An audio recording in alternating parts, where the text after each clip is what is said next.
Lalu benarkah biaya kuliah akan terdampak dari efisiensi anggaran di Kementerian Dikti Saintek? Untuk membahasnya lebih lanjut, saat ini malam hari ini sudah bersama kami di studio Wakil Menteri Pendidikan Tinggi Sains dan Teknologi, Ibu Stella Christy. Selamat malam, Bu. Selamat malam, Mas Radi. Masih semangat nih meskipun diefisienkan, dipotong anggarannya masih semangat? Tentu saja, karena efisiensi itu membuat kita setuju semangat. Justru lebih semangat. Karena kalau sesuatu yang efisien itu akan berjalan dengan baik. Saya sangat mendukung efisiensi. Visinya baik, tapi sekarang ya kita tidak bisa mengesampingkan ada masyarakat yang khawatir begitu ya. Tentu saja. Tentu saja ada yang khawatir. Ya, kita tahu sekarang belakangan ada unjuk rasa dari teman-teman mahasiswa. Tapi yang langsung saja to the point, Bu. Kalau saya tanya, sebenarnya memang ada dampak atau enggak sih sama UKT? Karena kekhawatiran teman-teman mahasiswa ini katanya, wah efisiensi anggaran, jangan-jangan UKT kena juga nih gitu. Iya, untuk efisiensi anggaran ini tidak boleh ada dampak terhadap UKT. Okay. Jadi juga perlu diketahui ya bahwa pertama-tama segala sesuatu angka yang sedang diefisiensikan ini adalah terutama sekali untuk efisiensi yang bersifat seremonial. Jadi seperti alat tulis kantor, perjalanan dinas, seremonial yang lain, rapat-rapat yang di luar. Jadi ini kalau ini kita bisa efisiensikan, namanya juga efisiensi bukan pemotongan. Jadi ada efisiensi dari satu hal yang sifatnya seremonial itu akan bisa digunakan untuk hal-hal yang bisa mempunyai dampak yang memang kinerjanya sudah tinggi sampai saat ini. Jadi sehingga yang kita lakukan memang adalah efisiensi. Jadi bukan pemotongan atau bukan untuk meningkatkan UKT yang akan berdampak buruk terhadap masyarakat kita. Dan juga mungkin yang perlu diketahui, Mas Radi, bahwa tidak semudah itu di perguruan tinggi negeri itu bisa mengubah UKT, bukan keputusan dari masing-masing universitas. Ada peraturan Menteri Permen 2 tahun 2024 yang mengatur langit-langit UKT sehingga itu tidak bisa diubah langsung saja diubah seperti itu. Intinya barriernya itu ada di Permen itu ya. Betul. Ada di situ sehingga perguruan tinggi juga tidak bisa seenaknya untuk menaikkan. Tidak bisa langsung, harus ada berdiskusi dengan kami dan juga ada langit-langitnya dan ini dihitung dari biaya kuliah tunggal tentu saja. Yang Anda maksud tadi Bu Wamen, bahwa pemotongan anggaran itu lebih ke seremonial, PK. Itu yang dimaksud oleh Pak Menteri di pembahasan pada Komisi 10, pemotongan anggaran operasional. Apakah termasuk itu? Ya, operasional yang sifatnya seremonial. Alat tulis kantor itu kan termasuk ke seremonial. Tapi ya mungkin dulu pulpennya harganya sekian, ya sekarang tidak usah sekian, begitu kan? Termasuk kita kalau pergi ke luar negeri, saya pun bukan ke luar negeri. Kalau pergi jalanan dinas sebenarnya sebelum efisiensi ini, sebelum keluar Inpres, kalau saya setiap kali di dalam negeri selalu pakai ekonomi. Semuanya. Iya. Jadi dari kementerian sendiri sudah ada instruksi sebenarnya untuk di Kementerian Dikti sendiri ya. Di internal sudah ada instruksi berarti ke bawah termasuk ke perguruan tinggi ya. Ayo lo hemat gitu, jangan jalan-jalan atau menggunakan perjalanan dinas yang terlalu mahal begitu kira-kira ya. Ya, karena begini, anggaran itu selalu terbataskan. Dan kita ingin menggunakan anggaran itu sebaik-baiknya untuk kepentingan rakyat, untuk kepentingan masyarakat kita. Nah, jadi secara birokrasi harus kita jalankan efisiensi ini sehingga kinerja kita menjadi lebih baik. Saya berikan satu contoh lagi, ini sebelum keluar Inpres, sebelum ada efisiensi di kementerian kami, di Kemendikti Saintek, itu setiap kali meeting tidak ada snack. Hanya air putih. Air putihnya pun pakai gelas. Jadi kita nggak ada snack lagi, Mas, setiap kali meeting. Begini, Bu. Ya. Kalau saya dengar di rapat Komisi 10 kemarin dengan Pak Menteri, anggaran yang dipotong kan cukup besar ya, Bu ya. 6 sekian triliun menjadi 3 sekian triliun begitu. Tapi apakah memang anggaran seremonial sebesar itu 3 triliun misalnya? Apakah memang sebesar itu dan seperti yang Anda jelaskan ATK, snack dan segala macam, apa memang sebelum-sebelumnya memakan anggaran sebesar itu? Ya, bisa. Bisa sampai sebegitu? Bisa lebih dari itu, Mas. Ya. Luar biasa bisa. Sekali. Karena perjalanan dinas dan lainnya bisa memakan. Apalagi ini kita berbicara seluruh Indonesia ya, bukan hanya di Jakarta saja kan. Betul. Ini tapi saat itu Menteri Anda waktu itu menyebut bahwa ini uang kuliah bisa naik karena ada efisiensi anggaran. Nah, ini juga sepertinya agak kontradiktif dengan pembicaraan kita malam hari ini. Apa yang bisa Anda jelaskan, Bu, kira-kira soal itu? Waktu itu kan Pak Menteri sedang membuat bisa ya. Jadi ada itu kemungkin. masih kemungkinan. Betul. Jadi kalau efisiensi anggaran ini kita menggunakan sistem yang namanya rekonstruksi. Jadi ada angka, bagaimana angka ini bisa dicapai dan merekonstruksi dampak-dampak yang bisa terjadi. Tetapi pada tentu yang tujuannya dari efisiensi anggaran itu kan bukan itu. Sehingga waktu itu juga disampaikan terutama sekali bagaimana supaya tidak terjadi dampak-dampak seperti itu. Sehingga itulah yang dikatakan oleh Pak Menteri. Ya. Supaya tidak terjadi. Ya. Oke, informasi atau update terbarunya soal efisiensi anggaran ini seperti apa? Apakah Anda bisa jelaskan juga mungkin ya? Apakah ini yang terkena pos-pos tertentu seperti misalnya, saya juga tidak tahu, Anda bisa jelaskan nanti.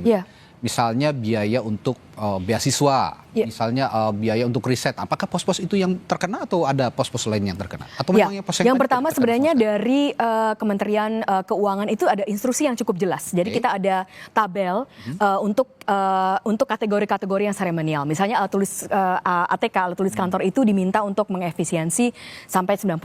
Dan saya rasa ini memang suatu efisiensi yang baik ya. Perjalanan dinas sekitar 45 sampai 50%-an dan acara dan seremonial yang lain. Lalu jadi itu menjadi pedoman yang bisa dipakai untuk bagaimana kita berefisiensi. Jadi kategorinya sudah jelas yang seremonial ya. Dan saya ingin menekankan bahwa beasiswa sama sekali tidak dipotong. KIP kuliah, beasiswa adik, beasiswa seluruh beasiswa itu sama sekali tidak dipotong. Tapi ini bukan karena ada pernyataan dari masyarakat sehingga dikembalikan, bukan. Dari Inpres 1 2025 itu sudah jelas-jelas bahwa bantuan sosial tidak terkena efisiensi.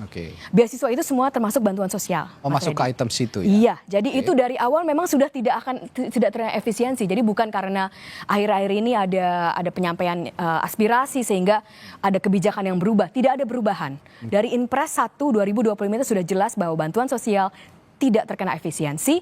Beasiswa yang ada di kementerian kami dan yang di tempat lain juga saya yakin sama sekali tidak terkena efisiensi. Bagaimana dengan riset, Bu? Dengan riset, kalau pendukung risetnya itu adalah yang termasuk kategori-kategori yang di tabel 16 gitu, tentu saja bisa diefisiensikan. Tabel 16 itu maksudnya, tabel 16 itu bagaimana, Bu? Maksudnya? Ya, maksudnya di tabel itu ada 16 kategori. Ya, jadi termasuk misalnya perjalanan dinasnya, untuk alat tulis kantornya. Nah, itu kategori itu kalau itu ada bagian dari proses risetnya itu akan diefisiensikan. Tetapi secara spiritnya tidak. Pak Prabowo sudah berkata dengan jelas sekali bahwa satu dari 4 kinerja yang sangat penting di pemerintah kita sekarang adalah terobosan teknologi. Dan beliau juga sudah berkata dengan jelas bahwa investasi di sumber daya manusia, pendidikan, sains dan teknologi adalah investasi yang vital.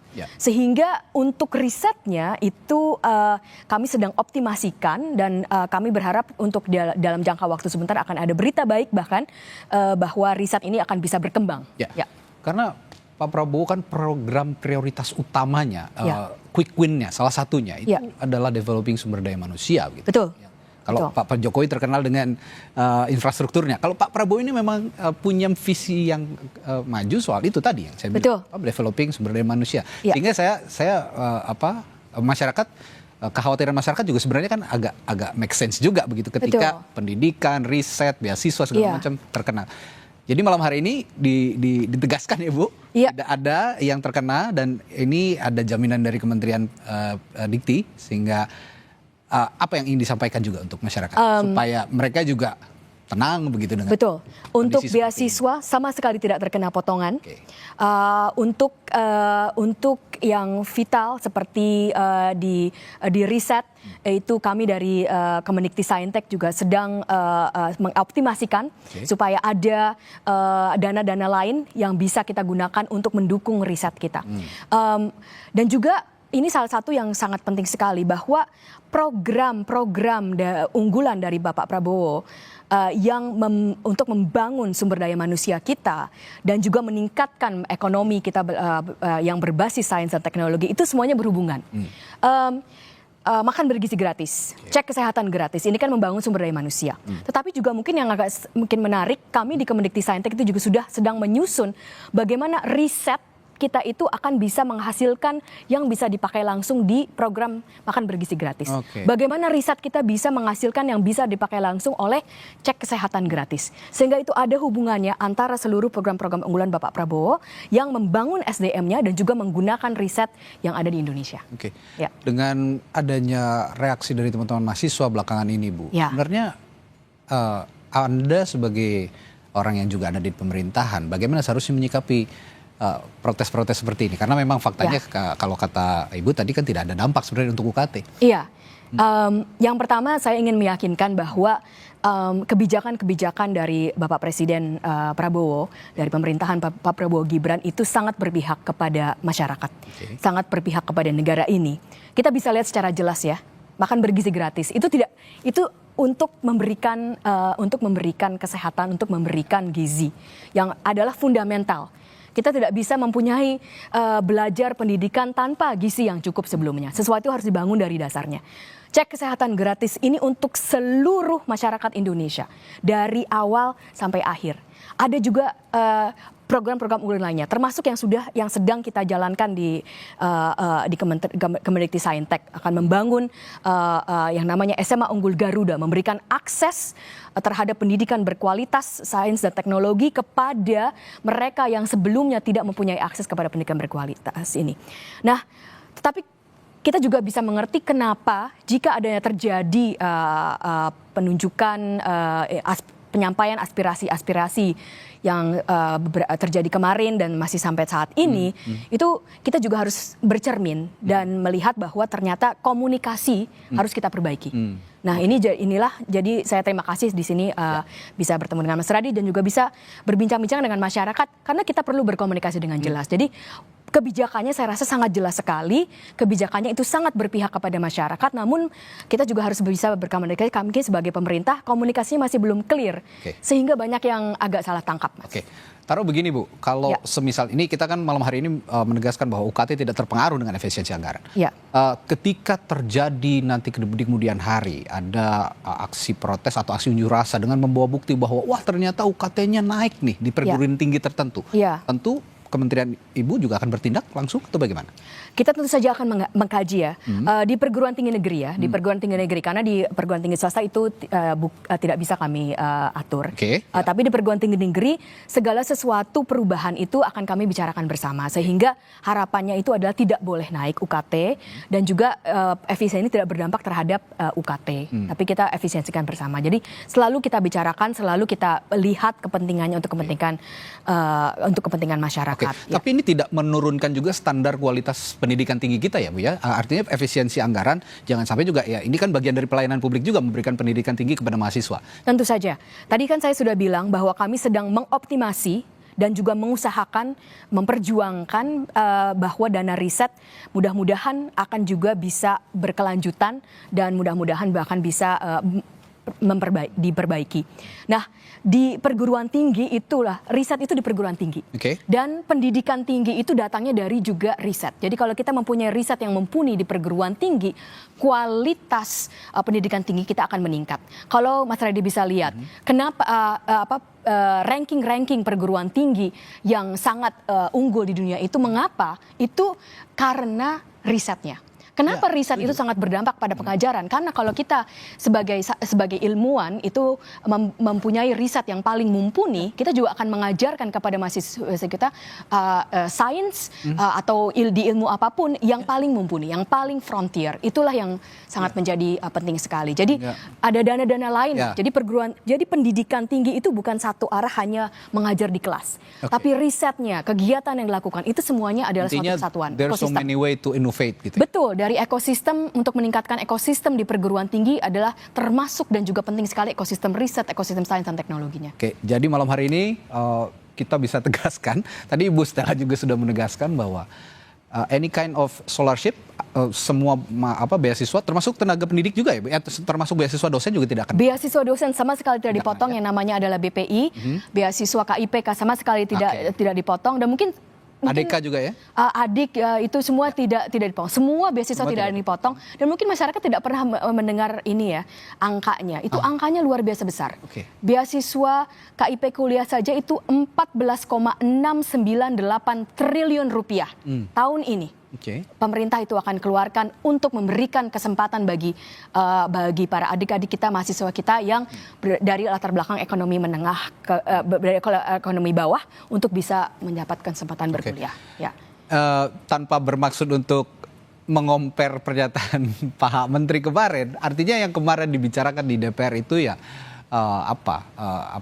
belum final begitu ya Bu? Betul, itu adalah proses rekonstruksi Mas. Okay. Jadi proses rekonstruksi, biasanya kan kalau kita rekonstruksi itu kan ada mungkin bisa seperti ini, mungkin bisa seperti itu, tetapi sebenarnya dari awal pun sudah sangat kita tahu terlihat, bahwa ya? tidak ada terhadap beasiswa itu sudah tidak ada sama sekali. Tapi yang lain sedang direkonstruksi, tetapi kami sama sekali tidak menginginkan itu. Satu lagi Bu, Ya. tenaga pendidik gimana di Kementerian, di institusi pendidikan tinggi? Ya. Nasib mereka akan terkena juga untuk efisiensi ini? Oh tidak, karena ini juga kembali ke Inpres. Oke. Inpres 1 Ada itu juga jelas sudah Impresnya, dibawa ya? gaji ASN sama sekali tidak terkena. Jadi tenaga pendidik di perguruan tinggi negeri adalah ASN tidak terkena sama sekali Mas. Kecuali honorer kali ya Bu ya? Hah? Kecuali kalau honorer kali ya? Kalau honorer itu itu kan kerja paruh saya waktu rasa sih maksudnya. harusnya itu Ada. lain lagi ya. Tapi kalau ASN sama sekali tidak Oke. terkena. Ya, honorer itu juga kan diatur oleh institusi masing-masing. Institusi Kira-kira seperti itu masing-masing. Ya. Baik. Ya. Dan inilah jadi momen bahwa malam hari ini Ibu Wamen sudah clarify bahwa dipastikan beasiswa, UKT untuk teman-teman mahasiswa, untuk teman-teman yang sekarang sedang berunjuk rasa, mungkin besok juga akan ada aksi, dipastikan uang kuliah tunggal tidak akan naik dan tetap bisa berkuliah dengan tenang karena tadi ada batas atasnya Bu ya. Jadi tidak akan sebisa mungkin langsung naik gitu. Ada mekanisme-mekanisme yang... Ada mekanisme Sementara ini kita tidak menggunakan efisiensi untuk menaikkan UKT dan semuanya itu selalu kita bicarakan dengan mekanisme yang ada. Baik. Ya. Terima kasih sekali Ibu Terima kasih, Wamen. Mas Reddy. Ibu Stella Christy telah berbagi informasi malam ini. Semoga ini juga menjelaskan semua kepada teman-teman mahasiswa dan masyarakat secara umum bahwa pendidikan tinggi sangat penting, sains sangat penting, riset sangat penting. Ini menjadi fondasi misinya pemerintahnya Pak Prabowo. Betul. Akan developing sumber daya manusia. Terima kasih Bu. Terima kasih. Atas waktunya, sehat selalu ya Bu. Terima kasih. Selamat malam. Baik.